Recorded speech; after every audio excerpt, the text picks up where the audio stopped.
Sector 16 स्थित GMSH और शहर के तीनों सिविल अस्पतालों की सुरक्षा को लेकर ऑडिट पूरा हो गया है।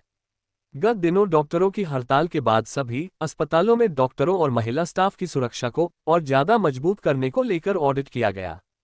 हेल्थ डायरेक्टर डॉक्टर सुमन सिंह की माने तो मंत्रालय को रिपोर्ट सौंप दी है। सुरक्षा के लिहाज से कैंपस काफी मजबूत था, लेकिन ऑडिट के बाद कुछ नए कदम भी उठाए हैं।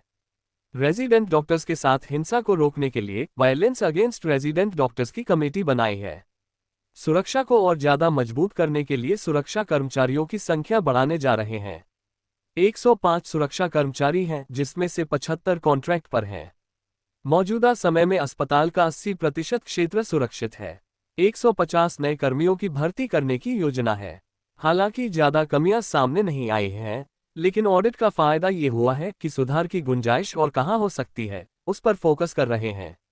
विजिटर और अटेंडेंट पास के साथ ही एंट्री। हाल ही में अस्पताल के सभी विभागों में विजिटर पास और अटेंडेंट पास के साथ ही एंट्री का नियम बनाया गया है। विजिटर और अटेंडेंट को अलग अलग रंग का पास दिया गया है। विजिटर के लिए कुछ घंटे तय होते हैं, जिसमें मरीज से मिल सकते हैं। वहीं एक पास अटेंडेंट के लिए होगा। फीमेल सर्जिकल वार्ड और लेबर रूम में ये सुविधा थी, लेकिन अब सभी विभागों के लिए अनिवार्य होगी। स्टूडेंट्स के लिए लाइब्रेरी और सेमिनार हॉल में एंट्री के लिए डिजिटल कार्ड बनाने की योजना है, ताकि कोई बाहरी व्यक्ति की एंट्री न कर सके। Nation news bureau report. मैंने जो कोलकाता में एक डॉक्टर के साथ काफ़ी उसके बाद हत्या हुई है, चंडीगढ़ में इसको लेकर किस तरह से जो नर्सिंग स्टाफ है ज़्यादातर औरतें हैं, उनकी सुरक्षा को लेकर किस तरह के उपाय हेल्थ डिपार्टमेंट कर रहा है? तो ऐसे था जी, जो कलकत्ता में इंसिडेंट हुआ, जो कि बहुत ही गलत हुआ है। उसके बाद हमने अपनी फैसिलिटीज़ में जो सिक्योरिटी थी उसको असेस किया है, क्योंकि हमारे काफ़ी स्टाफ फीमेल है और ऑड आवर्स पे भी काम करता है। तो उसमें जब हमने असेसमेंट किया है, कुछ चीज़ें जो थी पहले ही हमारे पास ठीक थी। हमारे पास सीसीटीवी कवरेज काफ़ी थी, सिक्योरिटी गार्ड्स भी हैं, और कुछ हमने ये ध्यान दिया कि कुछ ऐसे एरियाज़ कैंपस के होते हैं जहाँ लाइटिंग प्रॉपर नहीं होती, या कोई हाई रिस्क एरिया होता है जहाँ कोई आता जाता नहीं रात को, तो उसको आइडेंटिफाई किया है। जो गवर्नमेंट ऑफ इंडिया की इंस्ट्रक्शंस हैं उसके हिसाब से एक तो हमने कमेटी बनानी थी, इसके लिए वो हमने गठित कर दी। दूसरा, हमने अपना सारा जो फैसिलिटी है उसको असेस कराया है कि कहाँ हमें सीसीटीवी ज़्यादा करने की ज़रूरत है, कहाँ हमारे को लाइटिंग ज़्यादा करने की ज़रूरत है। उसके बाद हमने पुलिस वालों से एक असेसमेंट कराई है, एक सिक्योरिटी ऑडिट कराया है, जिसमें उन्होंने सारे, जहाँ उन्होंने भी हाईलाइट किया है कि इन चीज़ों को कहाँ कहाँ हम इंक्रीज़ कर सकते हैं। दूसरा, हमने ये किया है कि अपने रेजिडेंट डॉक्टर्स के साथ मीटिंग की है, उनसे उनके कोई सुझाव हैं या उनको प्रॉब्लम्स हैं, उसको भी कंसिड्रेशन में लेके अगर कुछ ऐसी चीज़ें हैं उनको अब तक क्लियर कर दिया गया है। मेजर एक रीज़न ऐसा भी देखा गया था कि अलग अलग रेजिडेंट्स के मेल फीमेल के रेस्ट रूम नहीं थे, कॉमन थे, उनको हमने आइडेंटिफाई करके और ईयर मार्क कर दिया है। गर्ल्स के लिए, फीमेल्स के लिए और मेल्स के लिए अलग अलग रेस्ट रूम हैं। जो हमारी हॉस्टल फैसिलिटी है उसको भी रीअसेस करके हमने वहाँ भी सिक्योरिटी गार्ड्स और कुछ लेडी सिक्योरिटी गार्ड्स हमने बढ़ाने की कोशिश की है।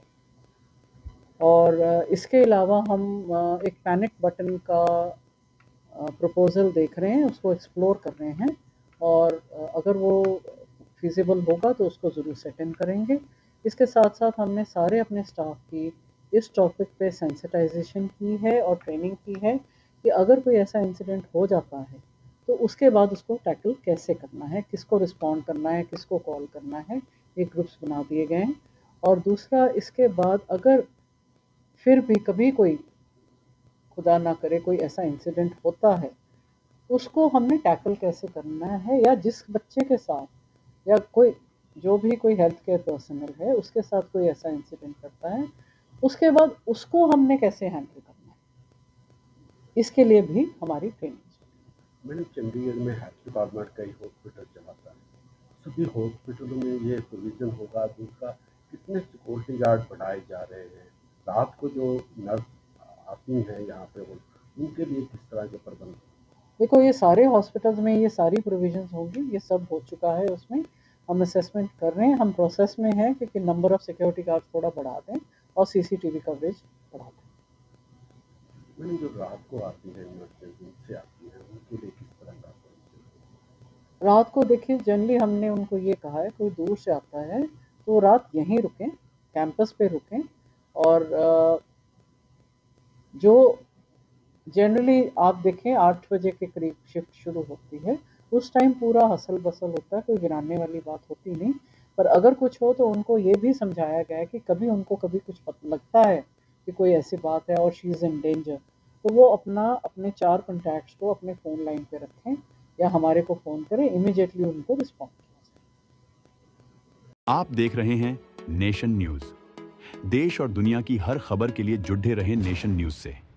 पल पल की खबर आप तक पहुंचे, नेशन न्यूज को सब्सक्राइब करना न भूलें। नेशन न्यूज में आपका स्वागत है। आप हमारे चैनल को सब्सक्राइब करें और अधिक से अधिक लोगों में शेयर करें ताकि आप आने वाली हर खबर तक पहुंच सकें।